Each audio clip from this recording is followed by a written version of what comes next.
Yes, sir. When are we to be paid? In due course, Major. These are outstanding. I'm aware they're outstanding, sir. That's why. Mr. Shepherd, these bills go back for months and months. Look, February, March, April. Mr. Shepherd, when are we to have tatters?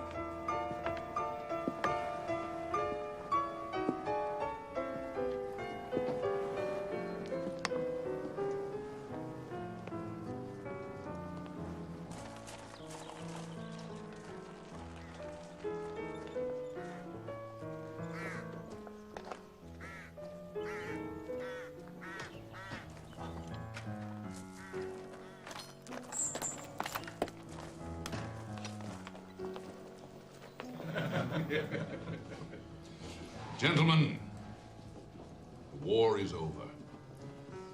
Bonaparte, sir? Bonaparte has abdicated. He is confined to the island of Elba. We're going home. Gentlemen, the Admiral. The Admiral. No, I will not have a sailor in my house. I strongly object to the Navy. It brings persons of obscure birth into undue distinction.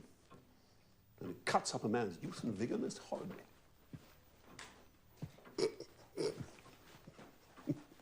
One day, last spring, in town, I was in company with a certain Admiral Baldwin, the most deplorable-looking personage you can imagine.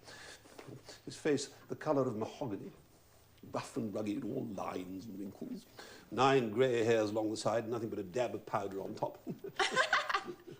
In the name of heaven, said I to Sir Basil Morley, who happened to be standing near, who is that old fellow? Old fellow, cried Sir Basil. Why, that is Admiral Baldwin, who is 40 and no more. And they're all the same. Have a little mercy on the poor men, Sir Walter. We were not all born to be handsome. You will not have a naval man as a tenant. No, I will not, Shepherd, no. Then there is but one course open to you. You must retrench. Retrench? Retrench? How may I retrench? A baronet must be seen to live like a baronet. Sir Walter, I have been your neighbour for a good many years, and am as solicitous for the credit of your family as anybody could well be. But your debts are extreme. You must retrench. I have therefore taken the liberty of drawing up some plans of economy for your family. I have made exact calculations, and I have consulted Anne on some points of detail. Anne? Why?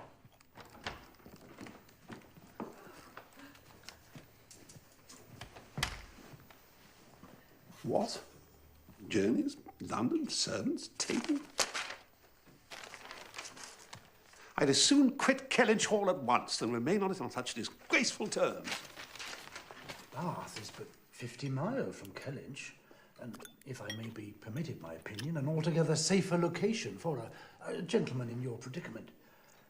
In Bath, I think you may be important at comparatively little expense. Sorbet in September.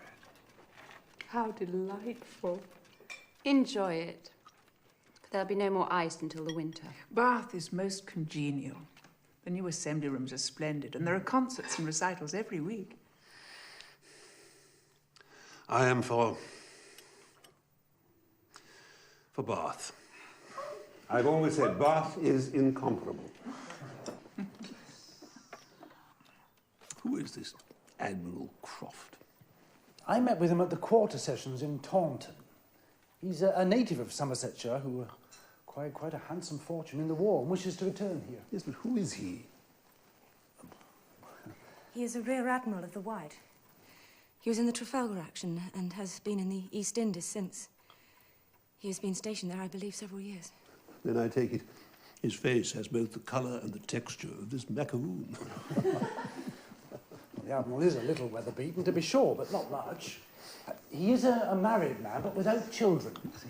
A house is never taken care of, Sir Walter, without a lady. And a lady with no children is the very best preserver of furniture in the world.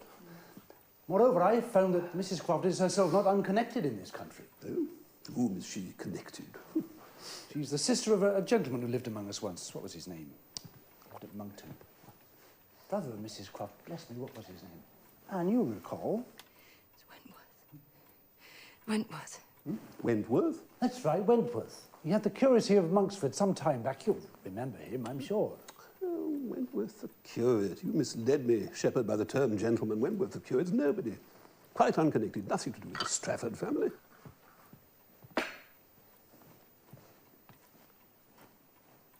Said I something amiss? You remember father, the curate's brother. The same. Let us not pursue it. Please excuse me.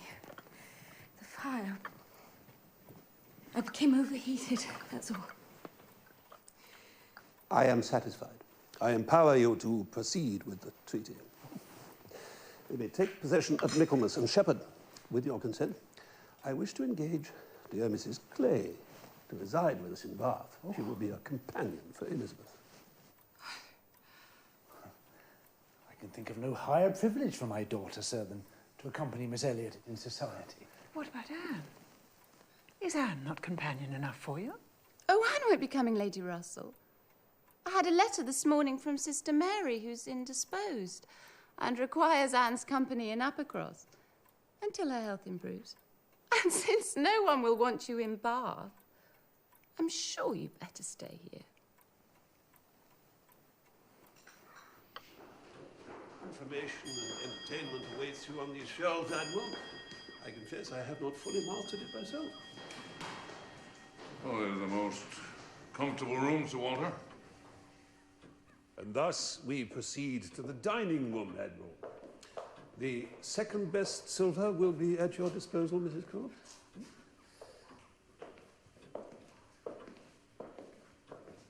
Instruct the servants to be civil to Admiral Croft, Anne. If I declare, he's the best-looking sailor I ever met.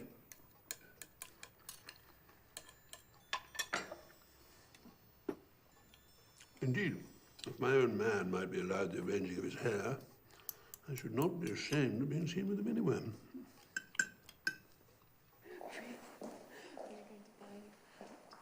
Then we're going to go to Marks, and we are going to buy boxes and boxes of plants of that. And I haven't had time to speak to the gardeners, so here is the list of plants to the Lady Russell. And this is the list of books and music that I must have sent on to Bath. Then you better catalogue all the pictures and clear your rubbish out of the storeroom. And someone really ought to visit every house in the parish as a take leave. Does the Elliot Way.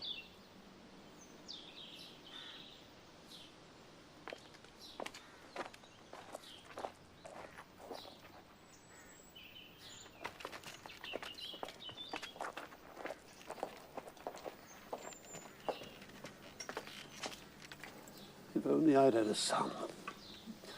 All this might one day have been his. Be what use you can to your sister Mary. Yes, Father. Lady Russell will fetch you up to Bath after Christmas.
For 8 years, you've been too little from home, too little seen.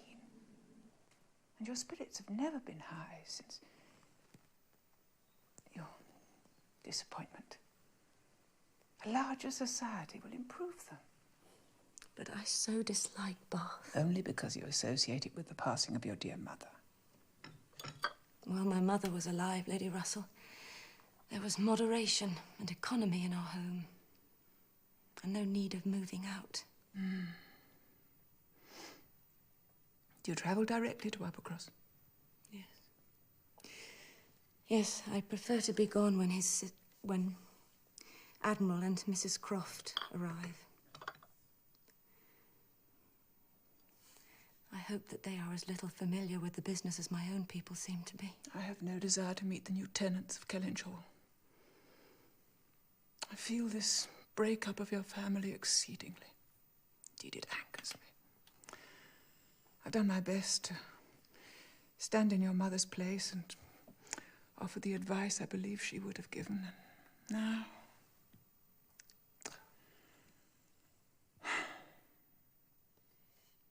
Lady Russell, I have never said this. Do not talk of it. We shall not talk of it. I do not blame you. Nor do I blame myself for having been guided by you. But I am now persuaded that in spite of the disapproval at home and the anxiety attending his prospects, that I should have been happier had you were but 19, Anne. At 19, to involve yourself with a man who had nothing but himself to recommend him. Spirit and brilliance, to be sure, but no fortune, no connections. It was entirely prudent of you to reject him. Now, here are the new poems I was telling you of. Altogether, I care little for these romantics, do you?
Ooh.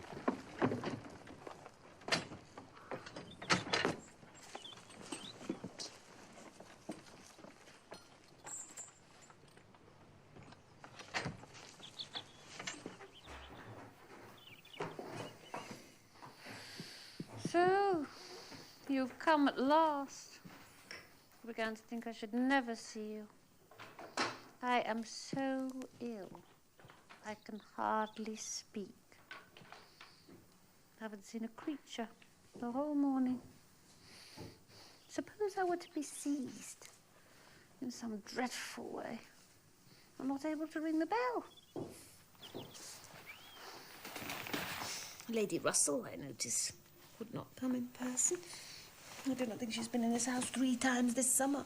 Lady Russell cordially asked to be remembered to yourself and Charles. Oh, Charles is out shooting. I haven't seen him since 7 o'clock. He said he would not stay long, but he hasn't come back, has he? I do believe if Charles were to see me dying, he wouldn't believe there was anything the matter with me. Well, you know, I always cure you when I come to Applecross. So, how is everyone at the Great House? Oh, I can give you no account of them, I assure you. Not one of them has been near me. Doesn't happen to suit the Miss Musgroves, I suppose, to visit the sick. Perhaps you will see them before the morning is gone. Oh, I do not want them, I assure you. My sisters-in-law talk and laugh a great deal too much for one in my condition.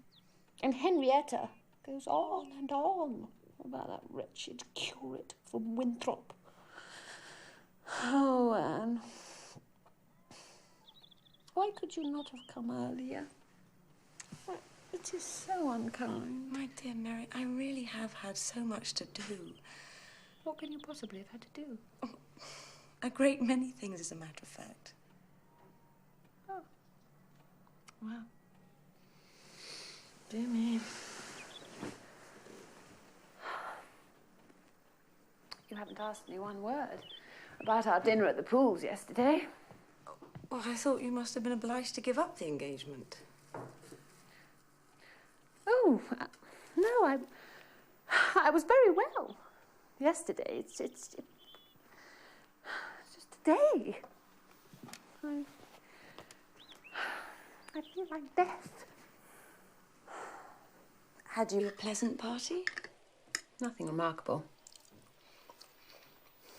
One always knows beforehand what the dinner will be and who will be there. It is so very uncomfortable not having a carriage of one's own. Charles's parents took me. It was so crowded. They take up so much room. I was crushed into the back seat with Henrietta and Louisa. And I think it most likely that my illness today may be owing to it. You know, Anne, I'm feeling somewhat improved. Always assuming I do not relapse. Shall we walk after lunch into the great house? Oh, I'd like that. He ought to have called on you first, of course. He ought to have had the manners to know what is due to you as my sister. But I wouldn't dream of standing on ceremony with people I know so well as the Musgroves. So Sir Walter and your sister are gone. And what part of Bath do you think they will settle in? Must that thing go exactly there, Henrietta? Isn't it splendid, Mamma? It will sound very well with the pianoforte. Don't you think, Anne? What was wrong with my old spinet, I'd like to know, that it must make way for this great noisy article? Oh, Anne, will you play when we next give a dance? Well, you play a great deal better than either of us, and we are wild for dancing. Oh, yes, please, Miss Anne. Oh, Lord bless me, how those fingers of hers can fly about. I will play too, if you wish. I'm quite as accomplished as Anne. Why, thank you, Mary. Oh, but we all enjoy so much to watch you dancing, Mary. You're so light on your feet. And, as you know, Anne does not care to dance. No. I sent them round the back. Ah, we'll do it. There, now. Oh, Miss Anne, what a great delight. Mr. Musgrove, the delight is all mine to return once more to Uppercross. You're most welcome to be here among us. Thank you. You look well, Charles. Very well. I got a brace of pheasant this morning and Father hit a squab, but the dog couldn't find it. Oh, no. Feel pretty well, Anne, thank you, yes. You were missed at luncheon, Charles.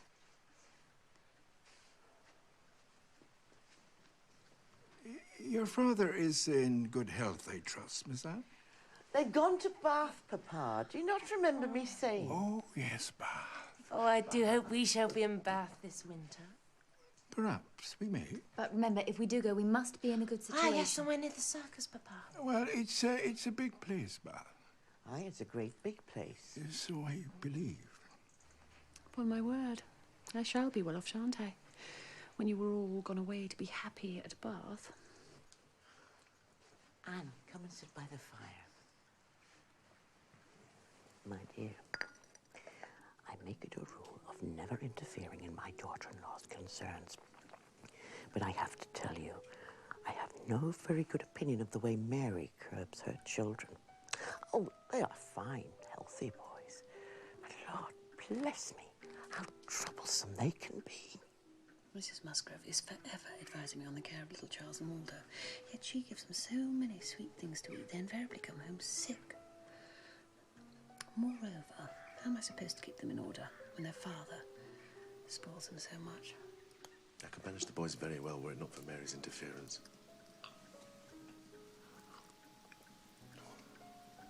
And I wish you could persuade her not to be always fancying herself ill. It is a very bad thing to be visited by children whom one can only keep in tolerable order by more cake than is good for them. Could you possibly, whilst you are here, give Mary a hint that it would be better if she were not so very tenacious about taking precedence over Mamma? Nobody doubts her right to take precedence over Mamma, but it's not becoming of her always to insist on it. Mamma doesn't care about etiquette. It's the cake she cares about. Well, these people are apt to forget whose daughter I am. When you have a moment, you must speak to Charles, Anne, and persuade him that I am very, very ill.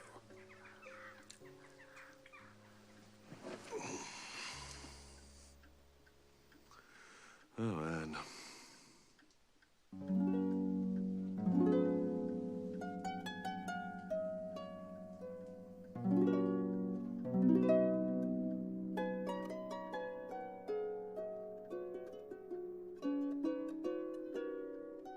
And when will the Admiral take possession? At Michaelmas. Let's just hope they are not tardy about paying their respects.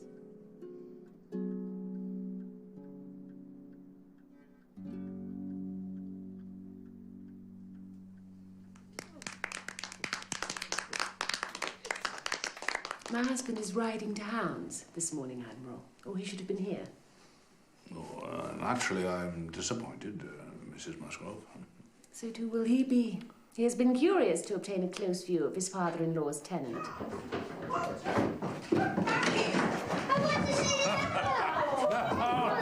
No, let them be. So, come on up on me. There we go. The Admiral loves children. Yes, you want to sail the high seas, do you? Well, first, you have to learn to go up and down with the swell, like this. Oh, I can hear your timbers creaking on there. It was you and not your sister, I find, who my brother had the pleasure of being acquainted with when he was in this country. Perhaps you have not heard. He is married. Oh, that is excellent news, Mrs. Croft. I wish him every happiness. Well, with your permission, I shall tell him so in my next letter. Oh, please do. Oh, and he has a new curacy, too. At last. They're settled in a parish in Shropshire. Ever seen a boat made out of paper? No. Come, I'll show you. Here, over by the desk. That's it. There we go. Watch very closely. I was just telling your sister about my brother Edward's good fortune in Shropshire. He's a curate. A curate? How interesting. Oh, we are expecting soon another brother of my wife's. A seafaring brother, whom you won't have met. No, but we do know him. Do we not, Anne? He visited these parts when I was but a girl, and called at Kellynch Hall some once or twice. Yes. I did not know you were acquainted with Frederick also. Yes. I believe you to have been in the Indies at that time. There. Hip, hip, hurrah! Hip, hip, hurrah! Hip, hip, hurrah! Morning, Anne. Oh, good morning. Papa has met Captain Wentworth. Indeed, has he? Yes. He and Mamma drove over to Kellynch, and he was there. He has just returned to England, or paid off, or something. And Are you coming in, Henrietta, or is my cottage insufficiently grand for you? oh, I may not stay.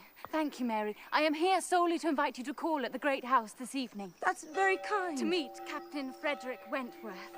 By all accounts, a most charming and agreeable gentleman. And he is to call on us. tonight. Oh, we shall be present. Henrietta, have no fear.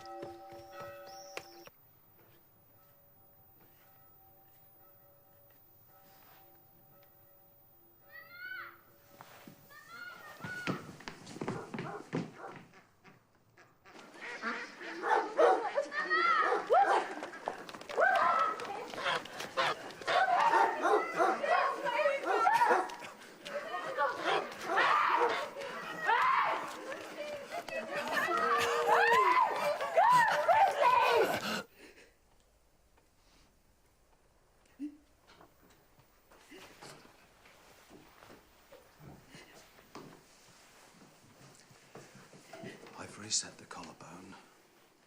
And the spine. Time will tell. Should I take him to bed? No.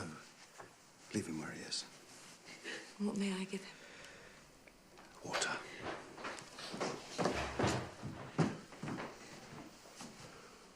What happened? He fell from a tree.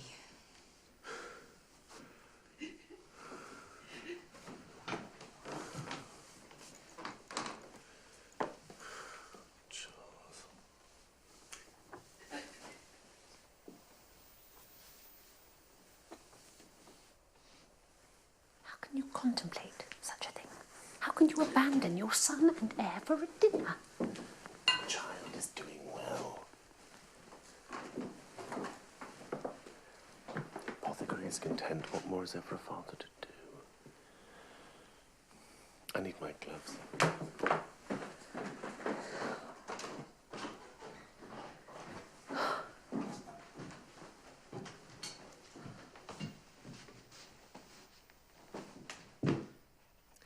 Nursing does not belong to a man, Mary. It is not his province. I'm as fond of my child as any mother, but I have not the nerves for the sick room. Oh, this is always my luck. If there is anything disagreeable going on, men are sure to get out of it.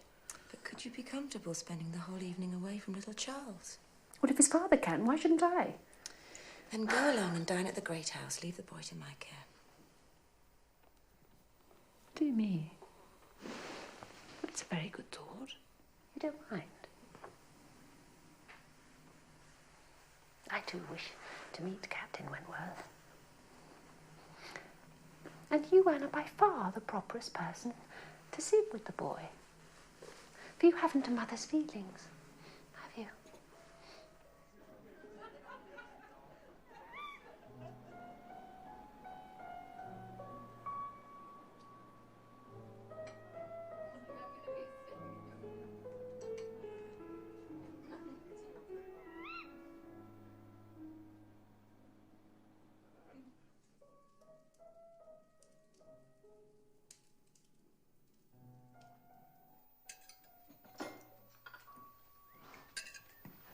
He did inquire after you slightly, as might suit a former slight acquaintance. He was very attentive to me, however, and Charles and he made instant friends. In fact, I believe they are to shoot together this morning.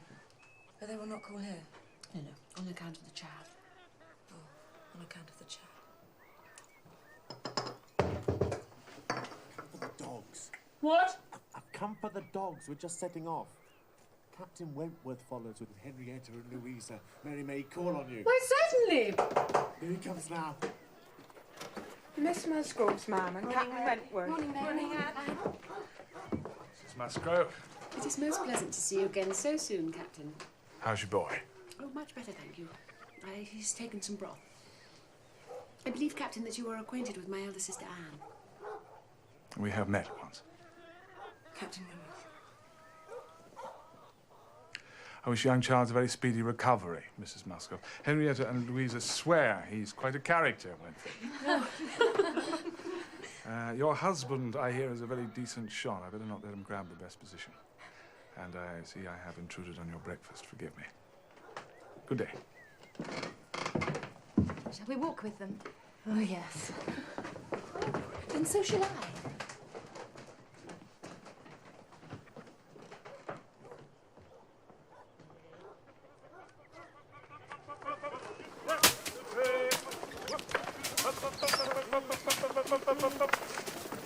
What's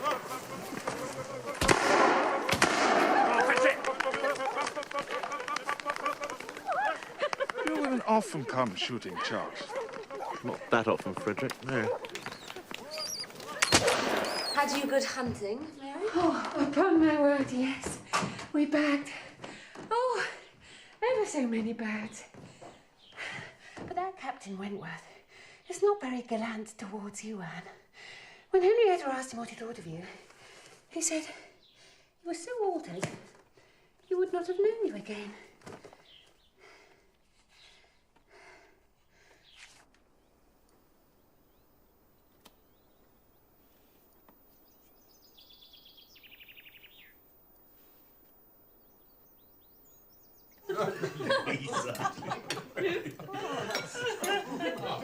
Do you suppose we live on board without anything to eat? Or any cooks, or any servants, or any knife and fork to use? We ain't savages.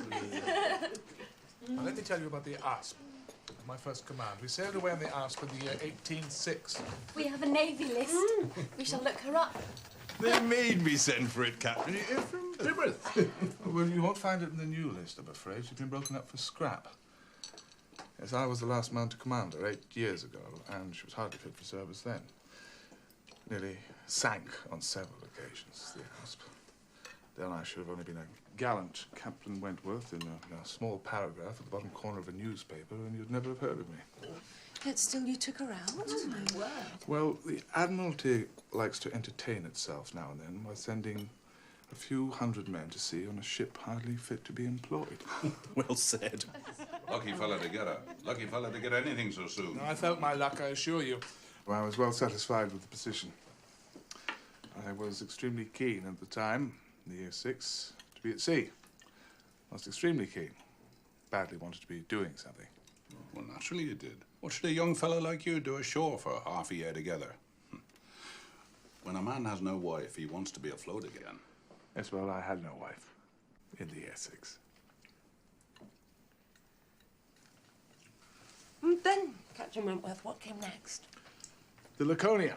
The Laconia. Find the Laconia. Those were great days when I had the Laconia. Here she is.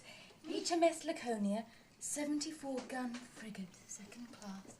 Yeah, a friend and I had a fine cruise off the West Indies in the Laconia, taking enough privateers to make it very entertaining and make us quite rich.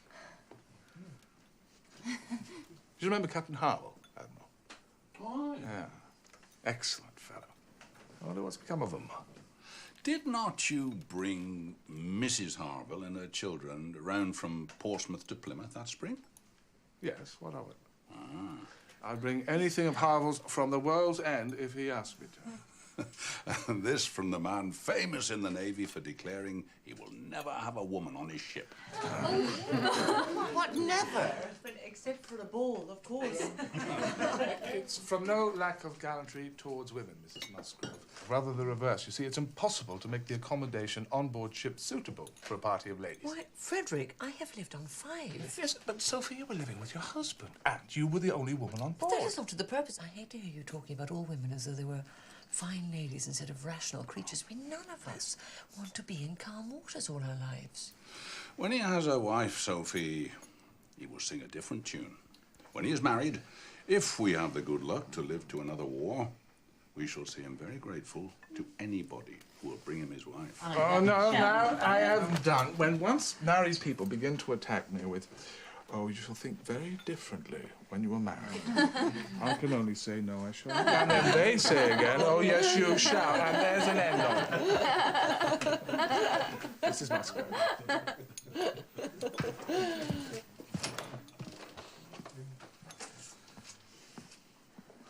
You must have been a great traveller, ma'am. Well, I have crossed the Atlantic 4 times, and I have been once to the East Indies and to different places around home, Cork and Lisbon and Gibraltar. But I was never in the West Indies. We do not call Bermuda or Bahama the West Indies, Mrs. Musgrove, as you know. I do not think Mamma's ever called them anything in the whole course of her life.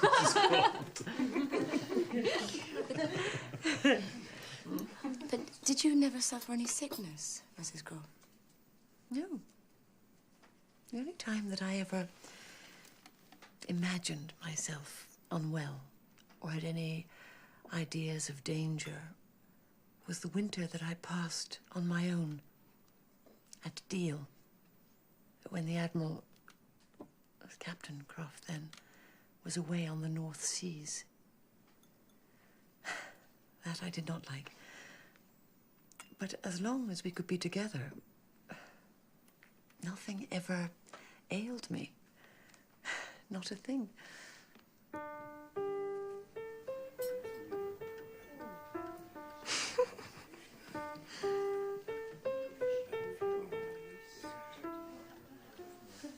Oh, I beg your pardon.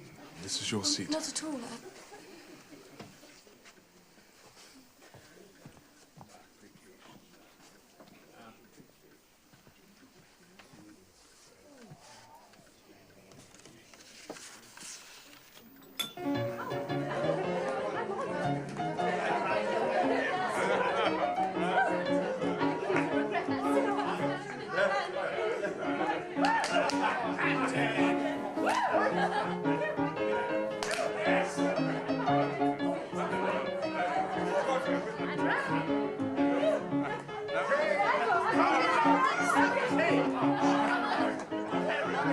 No, never. She has quite given up dancing.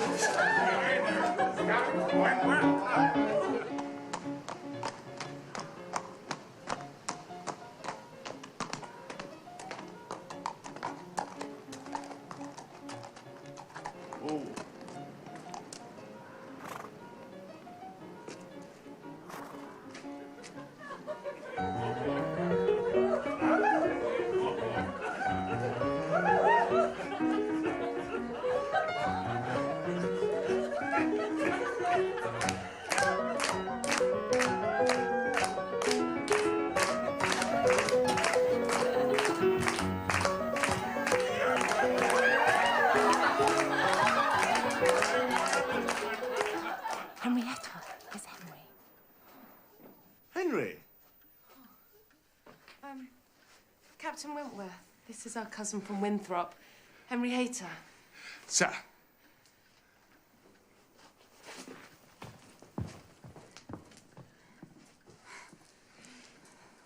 £20,000.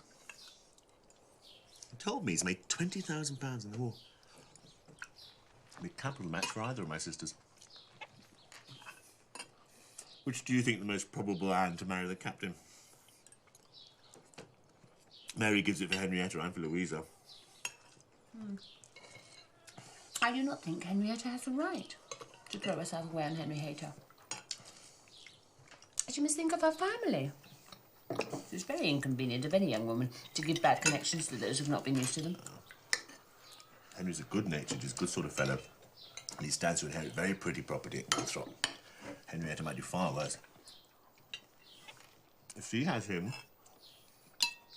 and Louisa can get the captain, I should be well satisfied. What say you, Anne? Which one is the captain in love with?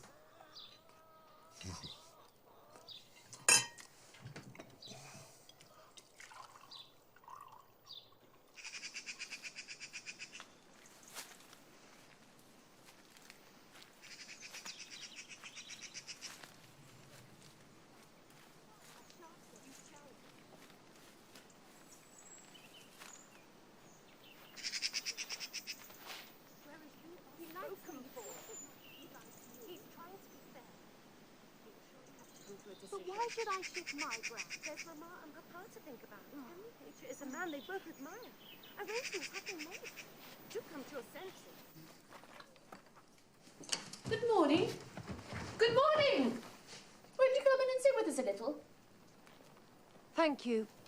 But we're to go for a long walk. Oh, I am fond of a long walk. This is a very long walk. Well, why is everybody always supposing I'm not a good walker? I should like to join you very much. Come on, let us fetch our wraps. Mary, we have our puzzle to fit.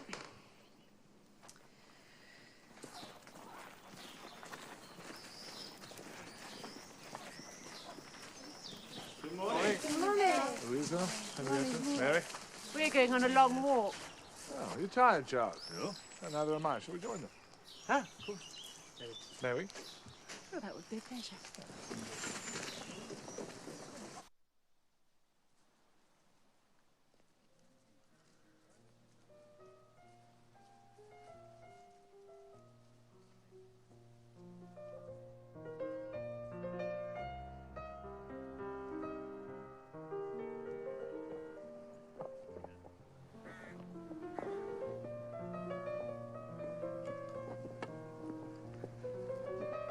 where the gig will overturn today. Oh, do not be cruel. No, but it happens every time they go out. I mean, he's a first-rate sailor, but on land, fortunately, my sister is as happy to be tossed into the ditch as not. Well, if I loved a man as she loves the Admiral, I should do just the same. Nothing would ever separate us. And I would rather be overturned by him than driven safely by somebody else. Fine words, Louisa.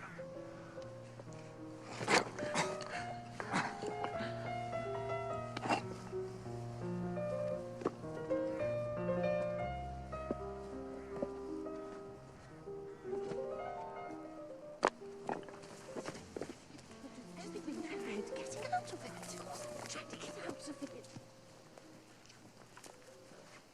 Bless my soul, that's Winthrop. I see Henry's finished the new barn. Well, now I think we'd better turn back. I'm feeling excessively tired. Come along, Henrietta. Now we've come this far, I ought to call on my Aunt Hayter. Mary, you will accompany me. Certainly not. You might rest a quarter of an hour in her kitchen. No, indeed. Walking back up that hill will do me more harm than any sitting down in her kitchen will do me good. I intend to rest here, thank you, and then go home. Henrietta may rest with me. She does not want to go down there either. Do you, dear? Well, I will do my duty to my aunt.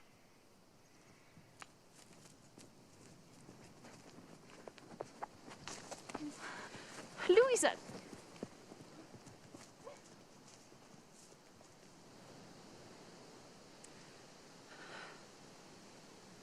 It's most unpleasant having such connections. But I assure you, I have never been in that house above twice in my life.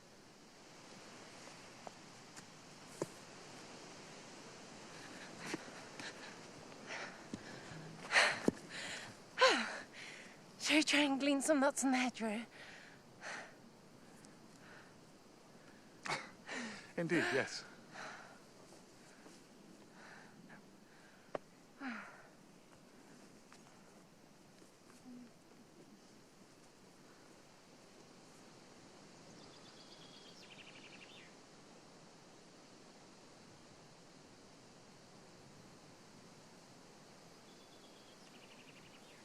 My seat is damp. I'm sure Louisa has found a better. Oh, leave her be, Mary. No, I will not be damp. Oh, I cannot bear such nonsense. I would not be turned back from a thing I had determined to do by the airs and interference of such a person. I am not so easily persuaded. Would she have turned back then, but for you? I am ashamed to say that she would. Henrietta's very lucky to have you for a sister. Stick always to your purpose, Louisa. Be firm. I shall like you the more for it. Mary has a great deal too much of the Elliot pride. We all wish that Charles had married Anne instead. Did Charles want to marry Anne? Did you not know? You mean she refused him? Yes. When was that? About a year before he married Mary. If only Anne had accepted him. We should have all have liked her a great deal better. My parents think it was Lady Russell's doing. That my brother, not being philosophical enough for her taste, she persuaded Anne to refuse him.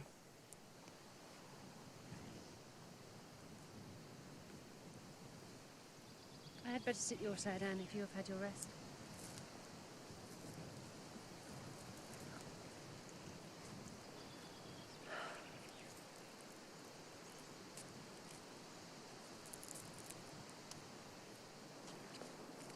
Mary? Anne? Captain Wentworth, I don't believe you know Mr. Hayter. Captain Wentworth, Henry? Good day, sir. Good day, sir.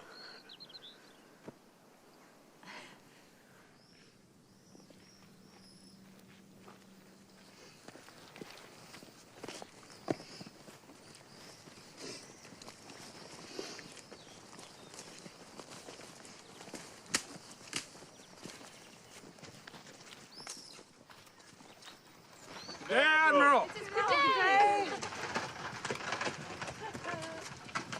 And Sophie. I've been to Winthrop and back. The ladies must be exhausted. Oh, no. There is a seat for one. It will save full a mile. Yes. Oh, Anne, You must be tired. Now, do give us the pleasure of taking you home. But there's not room, Mrs. Croft. Nonsense. Sophie and I will squash up. Yes. Were we all as slim as you, there would be room for 4.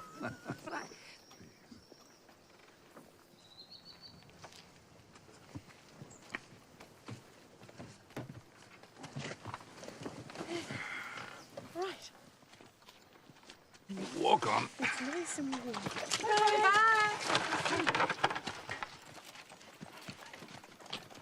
I wish Frederick would spread a little more canvas and bring us home one of those nice young ladies to Calinch. This hesitation comes with the peace. If it were war, he would have settled it long ago. Do you not think, Sophie, that your brother is ready to fall in love? I think my brother's ready to make a very foolish match, George. Anybody between 15 and 30 may have him for the asking. A little beauty, a few smiles, a few compliments at the Navy, and he's a lost man.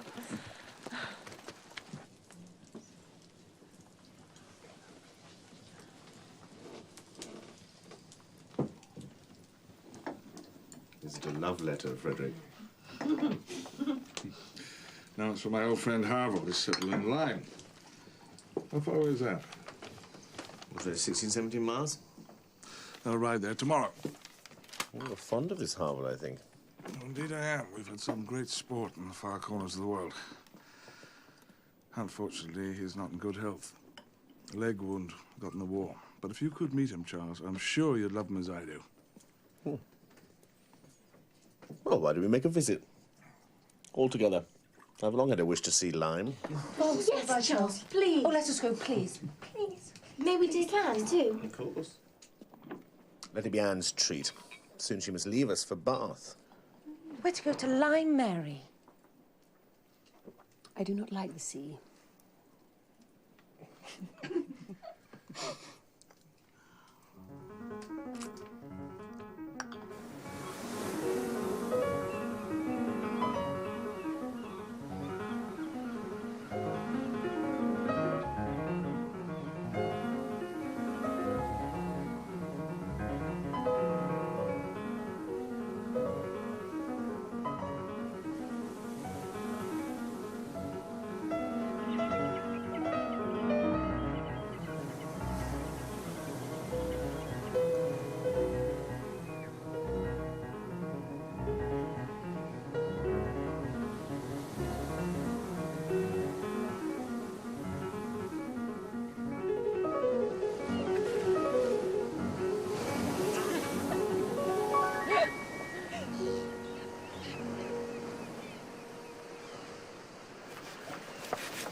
Before we enter Harville's house, I must warn you that lodging there is a Captain Bennick, who was my first lieutenant on the Laconia.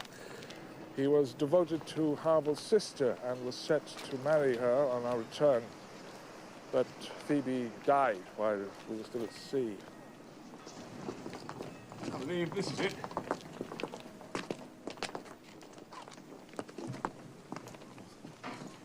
Harville!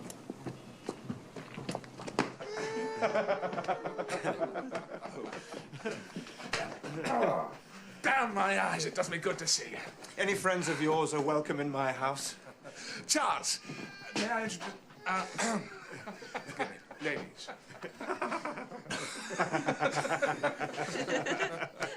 I'll introduce Captain Harville, Mrs. Harville, and Captain Bennick. Good day. How do you do? Good day. I'm very pleased to meet you all. You've certainly cheered us up. Please treat our home as if it were your You own. must stay to supper. Have we food? Do you remember what we ate in Menorca? Octopus! Octopus.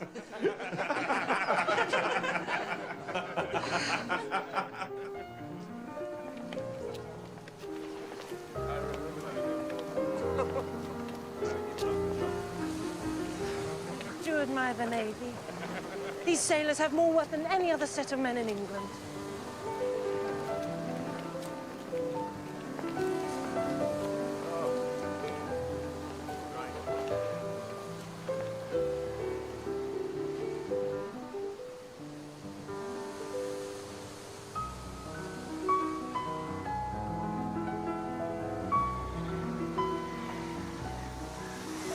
what do you find to occupy yourself with in Lyme, Captain Bennet? I read. Well. And what do you read, Captain Bennet? Poetry. We are living through a great age for poetry, I think. You read it too, Miss Elliot? Tell me, do you prefer Marmion or the Lady of the Lake? Like the dew on the mountain, like the foam on the river, Like the bubble on the fountain, thou art gone. and forever.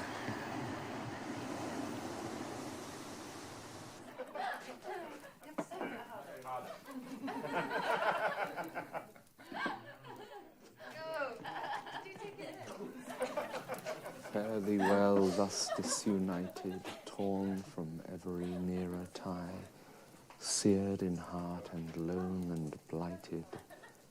More than this I scarce can die. I do not know that one. Byron. You ought perhaps to include a larger allowance of prose in your daily study. Too much poetry may be unsafe. Thank you for your kindness, but you cannot know the depth of my despair.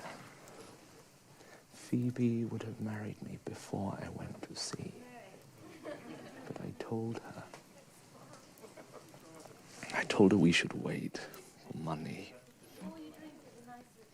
Money. Come now, Captain Benwick. Come now, you will rally again. You must. You have no conception of what I have lost. Yes, I have.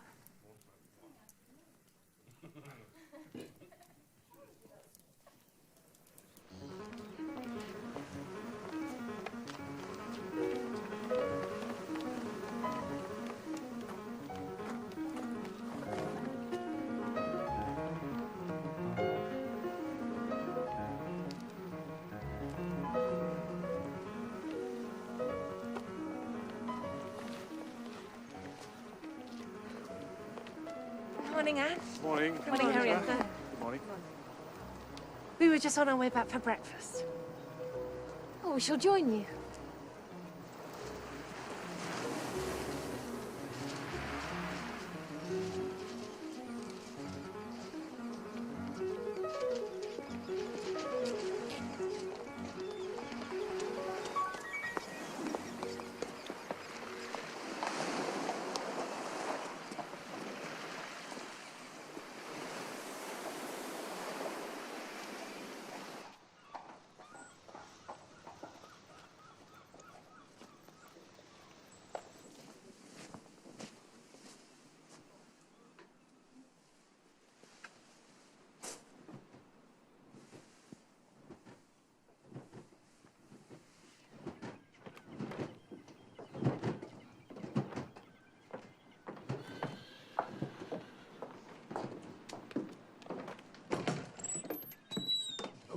No, I do apologise. Oh, it is nothing, sir.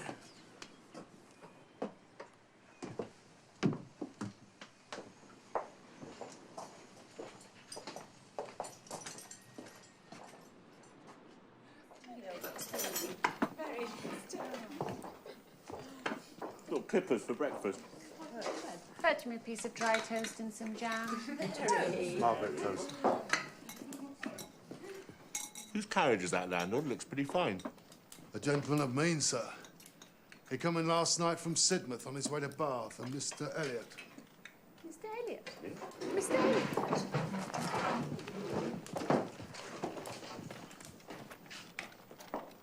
Oh, it's the man we passed on the beach. Bless me. It must be our cousin. Did his servant say if he belonged to the Kellynch family? No, ma'am. Oh, he do say his master will be a baronet one day. There, it's him. Mr. Elliot, the heir to Kellynch Hall. Do you think he had the Elliot countenance? I hardly noticed him. I was looking at the horses. But I think he had something of the Elliot countenance. Do not you, Anne? How very extraordinary. What a pity we'd no chance to introduce ourselves. Mary, recall that Father and Mr. Elliot have not been on speaking terms for several years. They would neither of them wish us to introduce ourselves. Quite lucky then you didn't bump into him.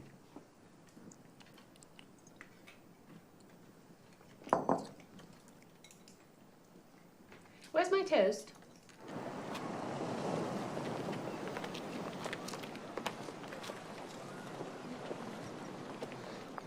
I have enjoyed our debates. I too. I wonder if I might. Hmm? That is... Yes. Let's get out these steps. Look here, Louisa. Oh,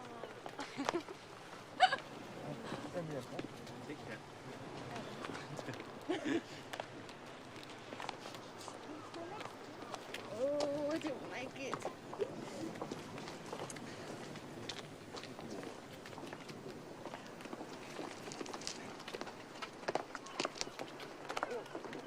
Oops. Catch me.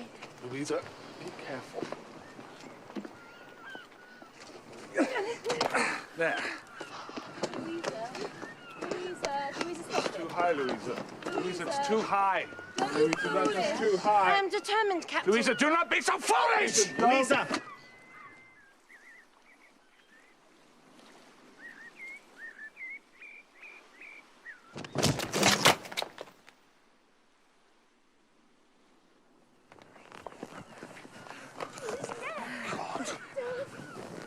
Oh, Mary, I beg of you. No, she breathes. She breathes. What shall I do? What shall I do? Rub her hands, rub her temples. Louisa. Louisa. Oh, God. Louisa. I don't remember. Fetch your surgeon. No, no, Bennick! Bennick will know where to go. Yes, yes, of course. Louisa. Carry her to the Harvilles. Oh, yes. Hold it. Gently.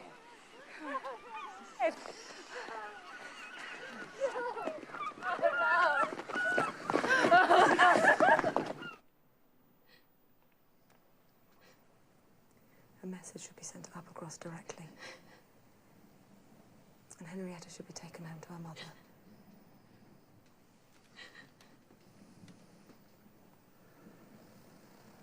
Either you or I must go, Charles. I cannot leave my sister.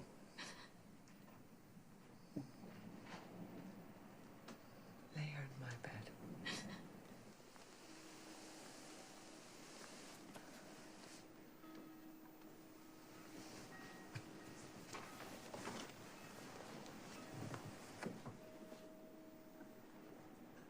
Well, I think it should be Anne. No one's so capable as Anne. You will stay, won't you? Stay and nurse her. Why should I go away instead of Anne? Anne is nothing to Louisa. I am family. Really, it is too unkind. Please, Mary. No. Let Anne take Henrietta.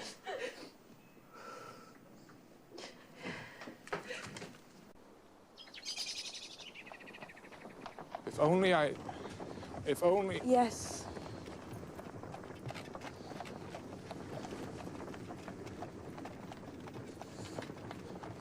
Anne, I regret that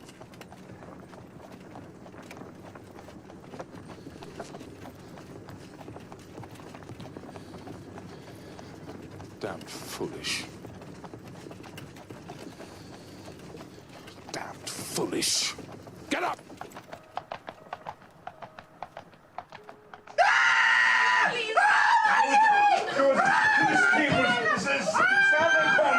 And prepare the chaise. You saddle away. And Thomas, come and take this collar.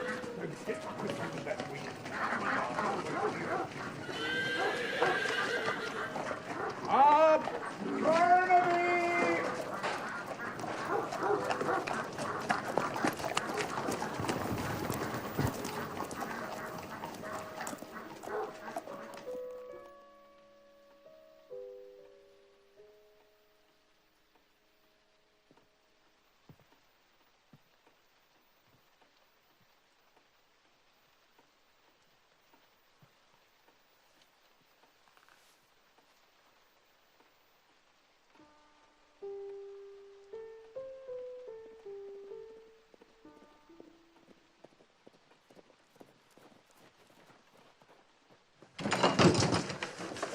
Ma!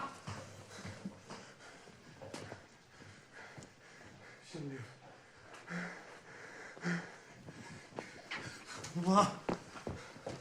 Ma, she's conscious! Ma, she'll live!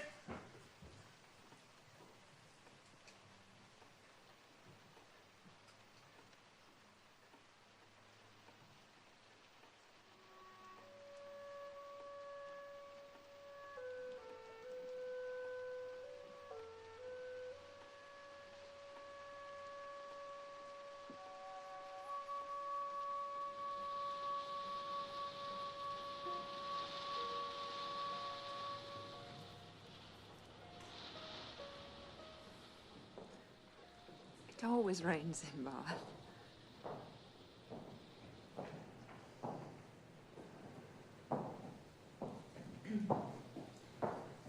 I'm pleased to have you here with us, Anne. Thank you, Father. You'll make a fourth at dinner. That must be deemed an advantage. Now, I've frequently observed that one handsome face will be followed by 30 or 35 frights. Once, when I was standing in a shop in Bond Street, I counted 87 women go by, one after the other, without there being a tolerable face among them. But then, it was a frosty morning, which scarcely one woman in 1,000 can stand the test of. And as for the men, they're infinitely worse. The streets are full of scarecrows. Mr. Elliot is hardly a scarecrow. Mr. Elliot is not ill-looking at all. Mr. Elliot? Our cousin? Mr. Elliot has been most attentive during our time in Bath. He's come to call almost every day. He's a most engaging friend, Colonel Wallace. But I thought... We may see him this afternoon, and then you shall perceive, Anne, what a gentleman he is. And such fine manners. I saw him, in fact, in Lyme. Saw whom? Mr. Elliot. We met by chance at Lyme. Perhaps it was Mr. Elliot. It was. Well, I don't know. It might have been. Perhaps. What's the news, Sir Walter? A concert in the assembly room. To be given in Italian. A display of fireworks. But here is news indeed. Most vital news. Father? The Dowager Lady de Wimple and the Honourable Miss Carteret are arrived in Laura Place. Our cousins. Will they receive us, do you think? They would not snub us, surely. If it please God, let them not snub us. Mr. Elliot. Sir Walter. Mr. Elliot. Lady. Mr. Elliot. I happen to be passing by. Come in, Mr. come Elliot. in. You do not know, I think, Mr. Elliot, my younger daughter, Anne. Oh, but we have had a glimpse of each other, Sir Walter. On the seashore, down at Lyme. I heard of the terrible accident there after I had left. Is the young lady quite... Oh, she's making a good recovery, I believe. Thank you, Mr. Elliot. But slowly. Good. I'm glad. It must have been deeply distressing. Yes. Which young lady, pray? One of the Musgroves, Louisa. Oh. Farmer's daughter. Mr. Elliot, a guest at Camden Place. Mr. Elliot. He paid his respects after luncheon and was received with great cordiality. But he and your father have not exchanged one word since his most inappropriate marriage. He is now a widower, Lady Russell. He shows a strong desire for reconciliation. He holds my father, he says, in high esteem. It's perfectly natural that now he is older, Mr. Elliot should begin to appreciate the value of blood and connection. Oh, good morning, Lady Russell. Good morning. Has he manners? Very good manners, and correct opinions, and wide knowledge of the world. Oh, this is all most agreeable. The heir presumptive reformed, and on good terms with the head of his family. Most agreeable.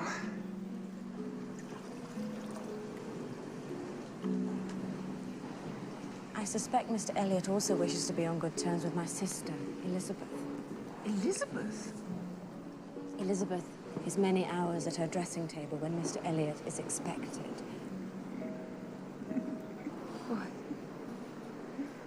Lady Willoughby, Sir Henry, good morning. Good morning, Lady Russell. Tell me, did you attend the Philosophical Society? Why, yes. Was the resolution carried? It was. The atheists were routed. Thoroughly routed. Did dear Sir William speak? He did, and I Miss Anne. Oh, we are here to improve the Admiral's health. Admiral, what's the problem? Oh, dry land, my dear. Dry land. It appears it does not agree with me legs. Oh, dear. Well, come and take some of this water. Use good looking towels. Now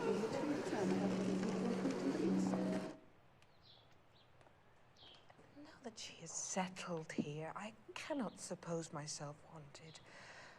Perhaps I ought to go home. There is no need to do that, I assure you. She is nothing to me compared to you. My dear madam, as yet you've seen nothing of Bath. You must not run away from us now. Ah. Good morning. Good morning. We wait this morning upon our cousins, Anne, the Dowager Lady de Wimple and the Honourable Miss Carteret. You'll accompany us, I hope. If you wish. A Viscountess. She is a Viscountess! And family. Family connections are always worth preserving. We shall call and be presented. Your looks are greatly improved, Anne. You're less thin in your person and in your cheeks, and your complexion's fresher. What are you using? Gowland's lotion? No, nothing. I recommend the constant use of Gowland's during the spring months. Mrs. Clay is using it, and you see what it's done for her. It's quite carried away her freckles.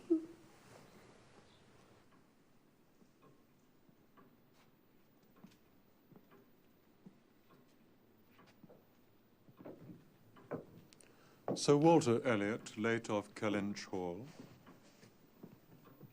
Lady Russell. Miss Elizabeth Elliot.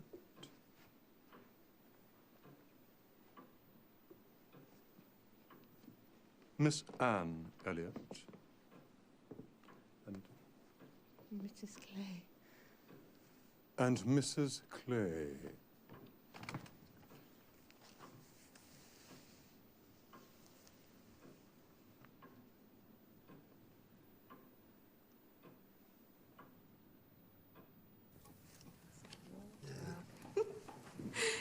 My father declared it a notable success. But I can discern no superiority of manner, accomplishment, or understanding in the Dalrymples, and that is all there is to it. Good company is always worth seeking.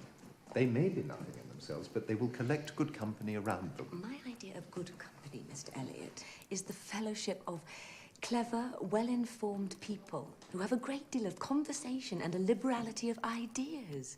That is what I call good company. That is not good company. That is the best. Good company requires only birth, education, and manners. And with regard to education, it is not very particular. My dear cousin, the Dalrymples will move in the first set in Bath this winter, and as rank is rank, your being known to be related will be highly advantageous. I perceive your value for rank and connection to be greater than mine. Not at all. You're simply too proud to admit it. Am I? Yes. I think we are very alike. Are we? In what respect? In one respect, I'm certain. We both feel that every opportunity for your father to mix in the best society may be of use in diverting his attentions from those who are beneath him.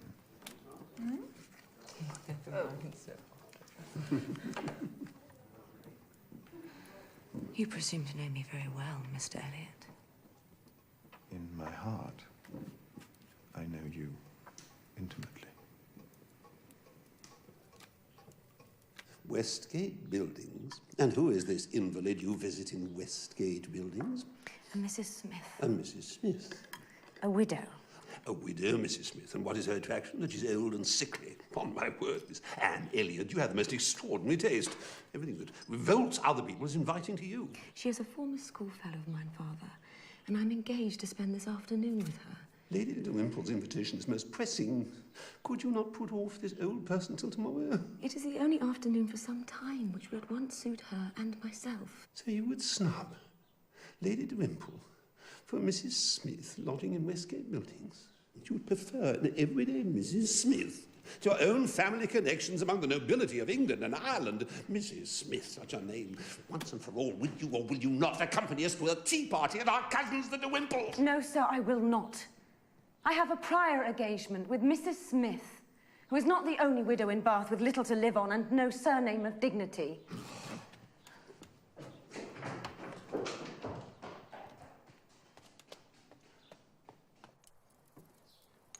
Do you not suffer from melancholy?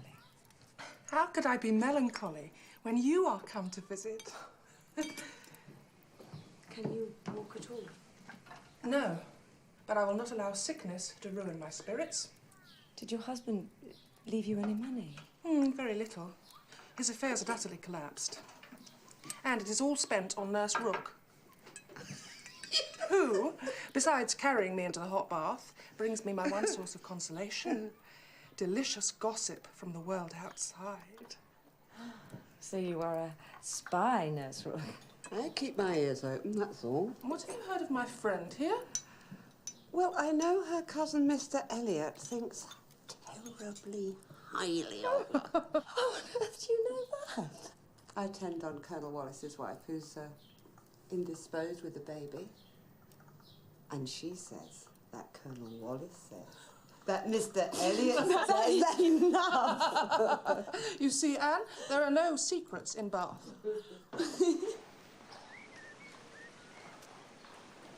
You remember my brother-in-law, Frederick? Yes. Well, we thought he was to marry Louisa Musgrove. Well, how'd you do? He courted her week after week. Yes. The only wonder was, what were they waiting for? Till the business at Lyme happened.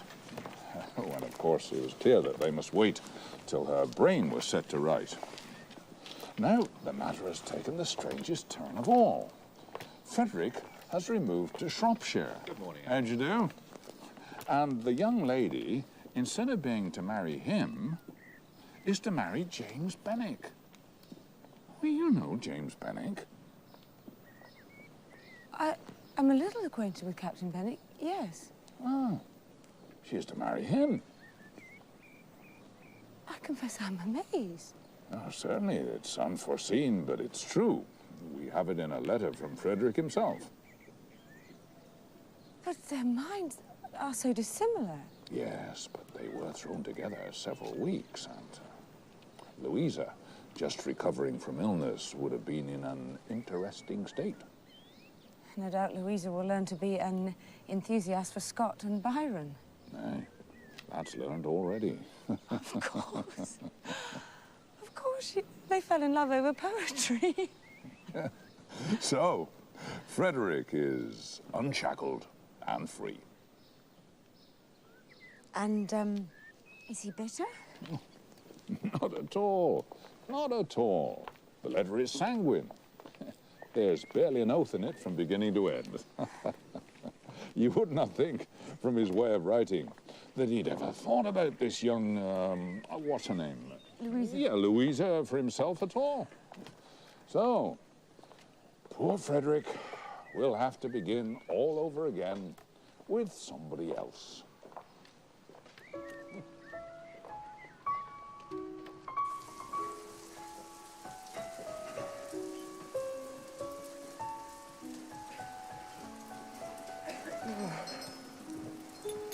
Oh, this rain. I'm sure Mr. Elliot will return in a moment. I believe that Mullen's marzipan is as fine as any in Bath. Do not you, Penelope? Oh, yes, it is quite as... I found Lady Dalrymple's carriage. She will be pleased to convey you home. She has a lass room only for two. It's no trouble to me to walk. Nonsense, you have a cold. Anne can walk. Well, really, I am content. You might show me that parasol that you mentioned. You'll ruin your shoes. Anne has thick boots on. Mr. Elliot, would you be so kind? I should be delighted to escort Miss Anne. Then that's settled. Please tell the coachman that we're ready. And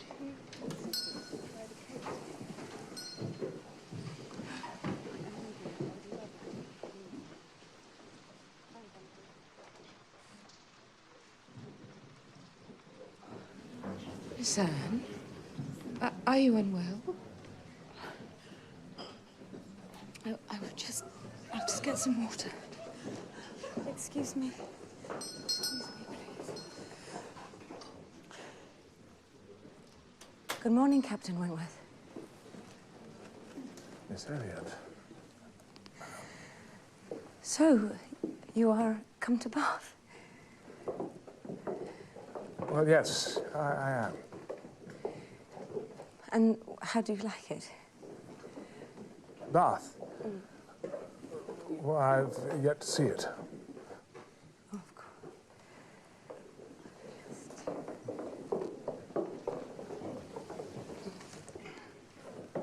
course. Your family? Yes. Are they in health? They are, thank you. And you, are you in health? I'm very well indeed, thank you, Captain. Lady Durhampool's carriage for the Miss Elliots. That's us. You're not going too? There is no room. I shall walk. But it's raining. Oh, very little. Nothing that I regard. I like to walk. Though I only got here yesterday, I'm already armed for Bath. Please, take it.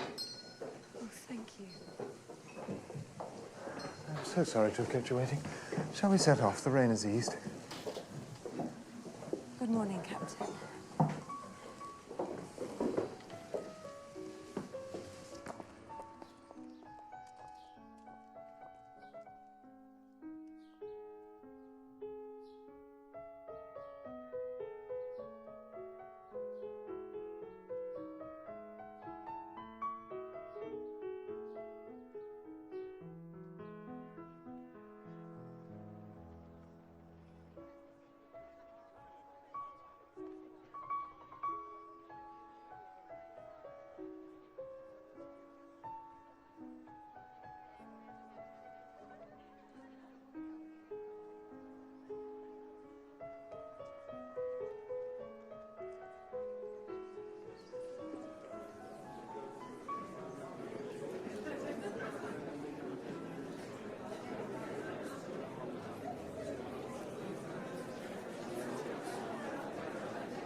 How do you do, Captain? Well, thank you, Miss Elliot. You've come for the concert? No, I have come for a lecture in navigation. Am I in the wrong place?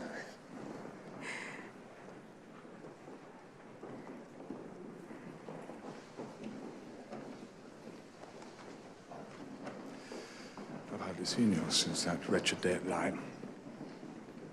I'm afraid you must have suffered somewhat from the shock, the more so from it not overpowering you at the time. Oh, I do not think I was in danger from suffering from not being overpowered. Thank you, Captain. When you had the presence of mind to send Captain Benwick for a surgeon, I'll bet you had little idea of the consequences. No, I had none. But I hope it will be a very happy match. Indeed, I too wish them luck. They have no difficulties to contend with at home. No opposition. No caprice, no delays. And yet, Louisa Musgrove is a very amiable, sweet-tempered girl, and not unintelligent, but Benwick, he's something more. He's a clever man, a reading man, and I do view...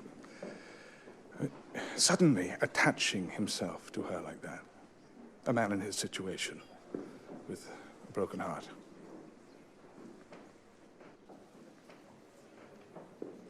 I mean, Phoebe Harville was a wonderful woman, and he was devoted to her, and a man does not recover from such a devotion to such a woman. He ought not. He does not.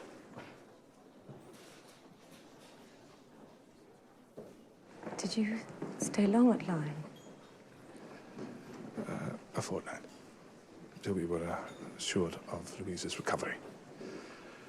The country roundabout is very fine. I walked and rode a great deal. I should like to see it again. Would you? I would have thought... I mean, the distress, too painful. But when the pain is over... I have travelled so little. Every fresh place is of interest to me. One day I should very much like to see it again. It was my doing. Solely mine. Louisa would not have been obstinate if I had not been weak. And I have never...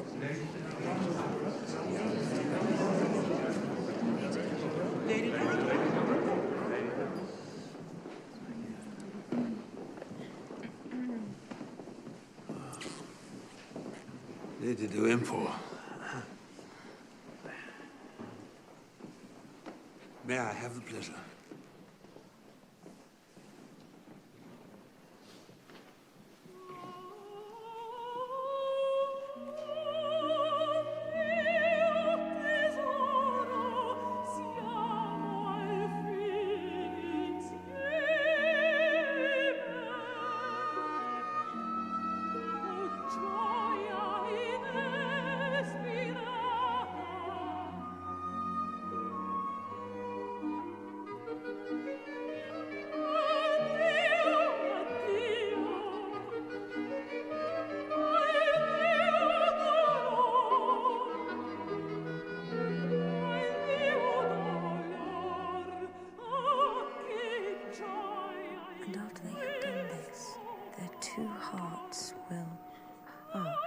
Combine in eternal union.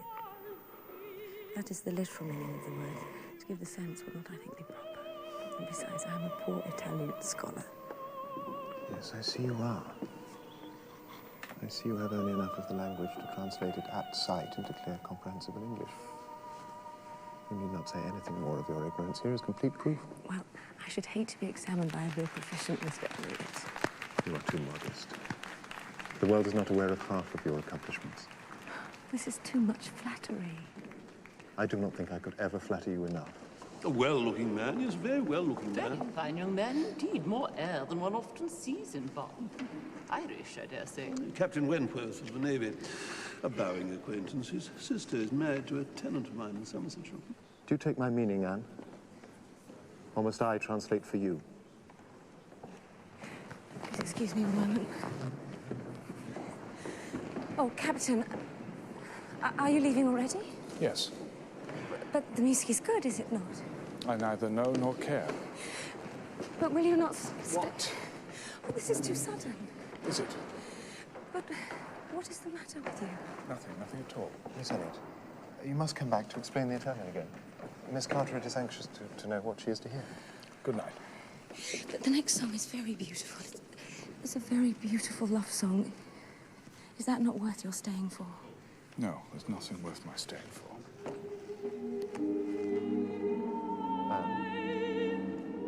It is beginning.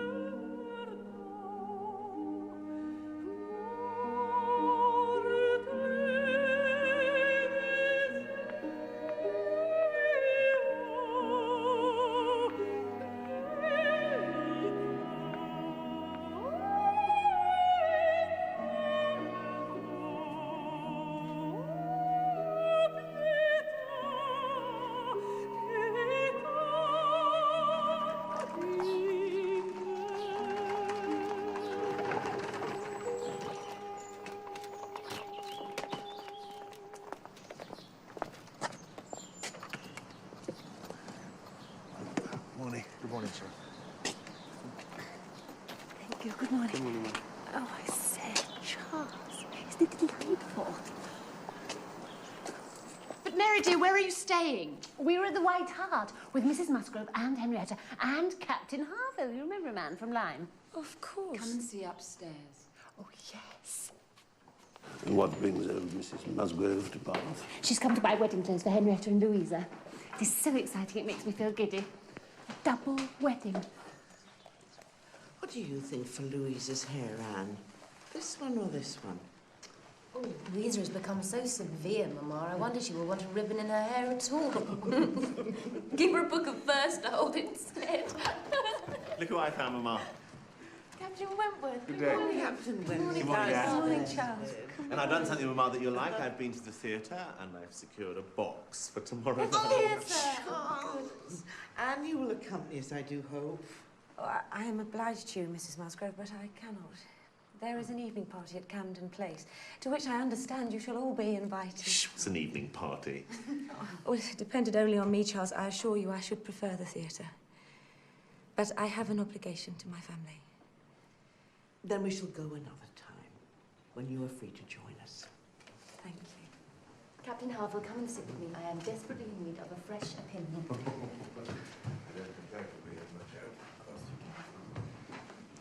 Perhaps you have not been in Bath long enough to learn to enjoy these parties they give. They mean nothing to me. Those who hold them believe the theatre to be beneath their dignity. But I am no card player. No. You never were, were you? Anne, there is Mrs. Clay, I am sure, standing under the colonnade and a gentleman with her. Bless my soul, it's Mr. Elliot. No, it cannot be Mr. Elliot. He has gone out of Bath for 2 days to stay with his friends in Combe Park. Upon my word, I think I may be supposed to know my own cousin. Come and look.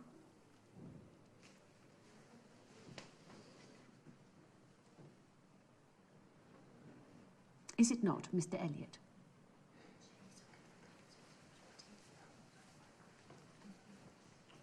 But you must see the aptness of the match. You would step into your dear mother's shoes as mistress of Kellynch. Anybody capable of thought must approve it. Oh, he is very charming, but my instinct tells me Instinct? This is no time for instinct. Look at the facts. The present Mr. Elliot is the most Yes, but eligible what gentleman about Mr. Elliot?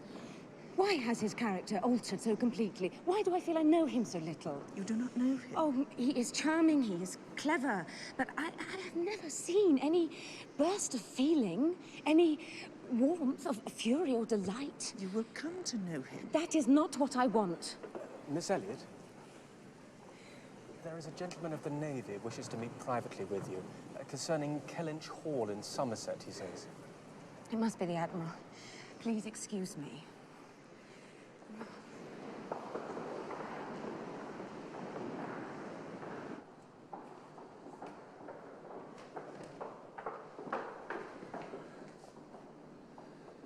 I have a commission from my Admiral, and I must discharge it, though you may think me impertinent. But remember, I speak for him. The Admiral is aware that everything is settled for a union between Mr. Elliot and yourself.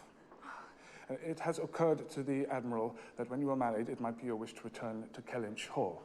And I have been charged to tell you that if this should be what you wish, the Admiral will cancel his lease and that he and my sister will find themselves another place. There, I've done my duty. Do you wish it? All you have to do is give me a yes or a no, and we are both released. The Admiral is too kind. Just say it. Yes or no. Why is everyone assuming that... Captain Wentworth. Lady Russell. You have an extraordinary ability to discompose my friend, sir. You have an extraordinary ability to influence her, ma'am, for which I find it hard to forgive you. God bless you, ma'am. God bless you. Thank you very much. Oh, why does the whole town suffer this dreadful misapprehension that I shall marry him? Well, I mean, shan't you? No. Oh, I have to say I'm relieved to hear it. Why? Because did you never wonder why a man who for years had held the honour of your family as cheap as dirt, who showed not the slightest interest in the baronetcy or the Kellynch estate, should suddenly show such interest? What do you know? I was at Colonel Wallace's yesterday, and I chanced to hear him complain to his wife that Mr. Elliot required another loan. But he is really... He was rich. He has lost it. His style of life is a sham. He lives on borrowed money. Are you saying he pays his attentions to me because he wants the title? He wants the land. He heard of your sister's friend, Mrs. Clare. Who is hoping perhaps to become the next Lady Elliot. And who knows, to provide Sir Walter with a son. An heir. So, if he marries you, he gains some footing in the family and exerts his influence on your father and keeps his inheritance. But why did you say nothing of this before? We have only just learnt it. Oh, despicable.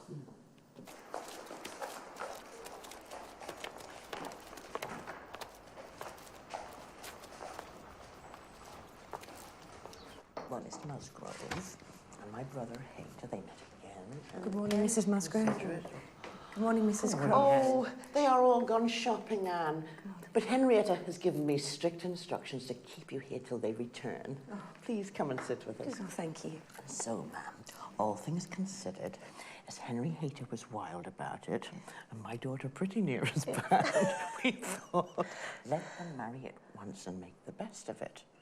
At any rate, said I to Papa, it will be better than a long engagement. Oh, thing I so abominate for young people as a long engagement. Oh, no, it is always as unequal to be engaged. Do you know who this is? Oh, it's Captain Benwick. Yes. But it was not done for Louisa Musgrove. This was drawn at the Cape for my poor sister. And now I have the charge of getting it set for another. It's too much for me, I confess. So he undertakes it. He's writing instructions to the frame makers now. Poor Phoebe. She would not have forgotten him so soon. It's not in her nature. It would not be in the nature of any woman who truly loved. Do you claim that for your sex? We do not forget you as soon as you forget us. We cannot help ourselves. We live at home, quiet, confined, and our feelings prey upon us. You always have business of some sort or other to take you back into the world. I will not allow it to be any more man's nature than women's to be inconstant, or to forget those they love or have loved. I believe the reverse. I believe in...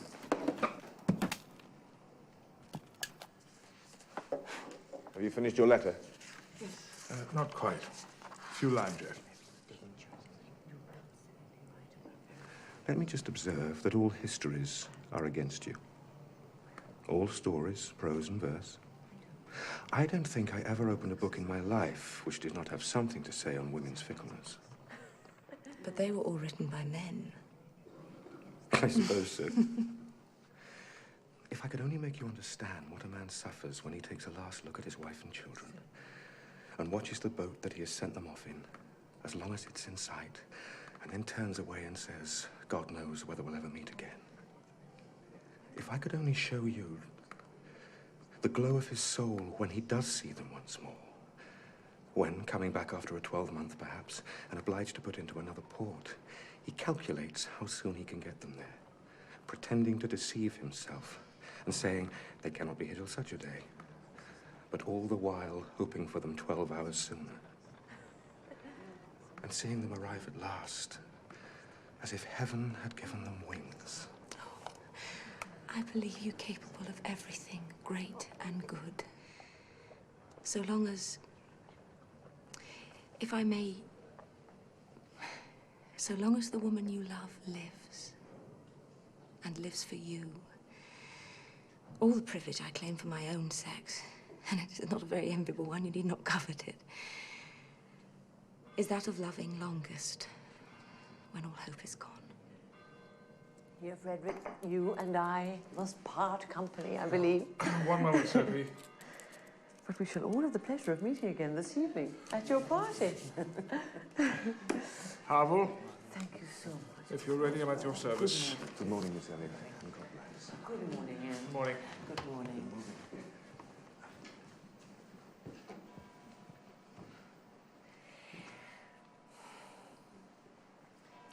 Now, where on earth have Henrietta and Mary got themselves to? Forgive me, Mrs. Musgrave. I left my umbrella.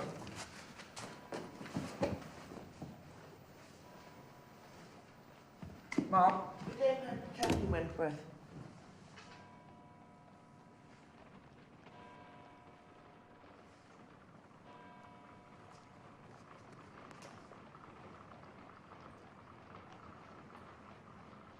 I can listen no longer in silence.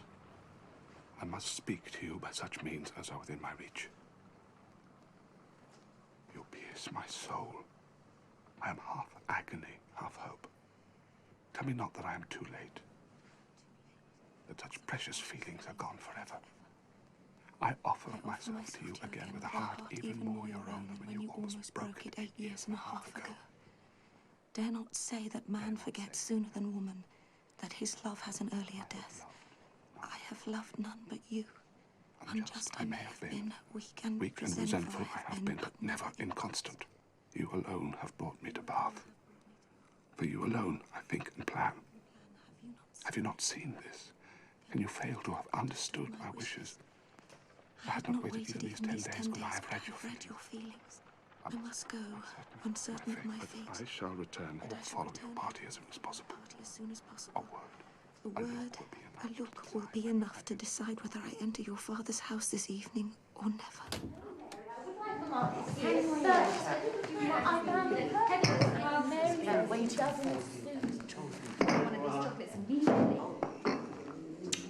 Charles liked it. Did he? And is something the matter? Look at you. Oh, and I feel a little faint, Mrs. Musgrove. I will go home if I may. By all means, my dear. Go home directly and take care of yourself so you may be fit for this evening. Yes. Charles, go and call a chair. No, I assure you, Mrs. Musgrove, I am well able to walk. Good morning. Go.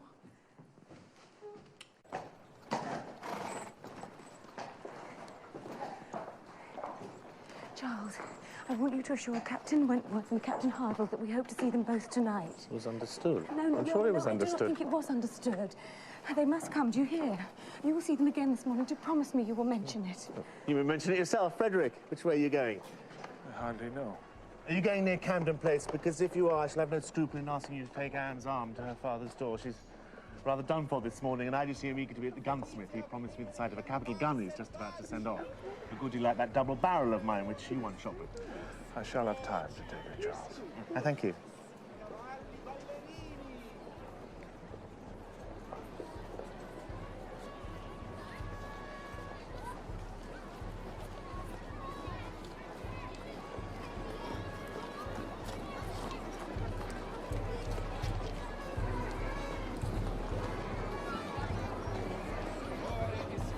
I tried to forget you.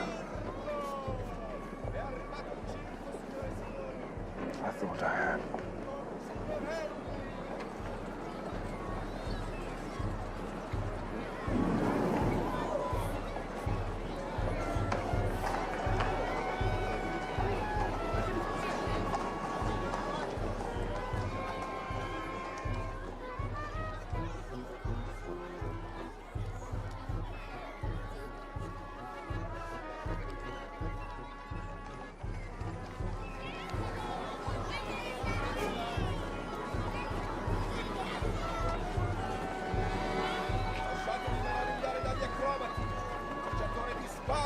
Vi lascerà a bocca aperta! Bestie feroci dell'Africa nera!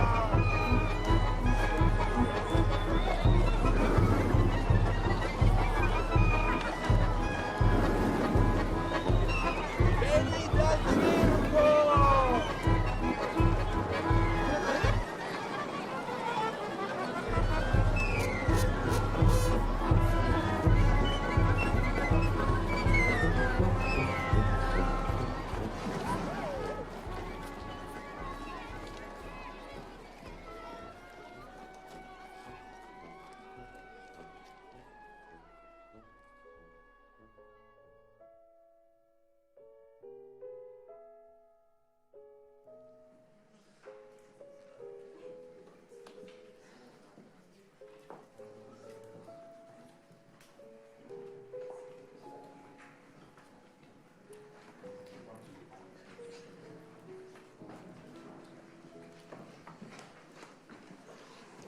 Captain Wentworth arrives, you must not monopolise him. It's a very bad habit of yours.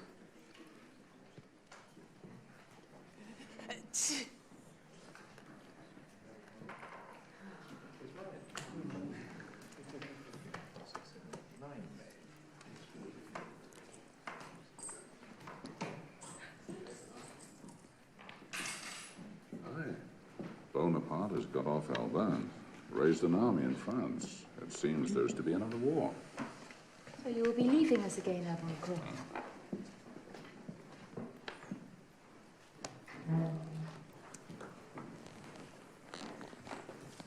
When you make a decision, Anne, you must stick with it. There's no going back. At your age, I found out what I wanted. I decided to marry. And I am married. Till I die. I hope one day to see you do the same. I hope so too. Miss Elliot, may we speak a moment?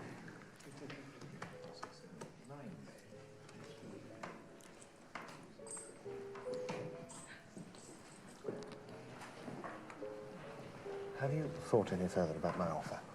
What offer was that, Mr. Elliot? My offer to flatter and adore you all the days of your life. I haven't really had a moment, Mr. Elliot, to turn my mind to it. Captain Wentworth and Captain Harville. Captain Wentworth, come in. Come in. What would you play, whist? I have come on business, Sir Walter. Business? My proposal of marriage to your daughter, Anne, has been accepted, and I respectfully request permission to fix a date.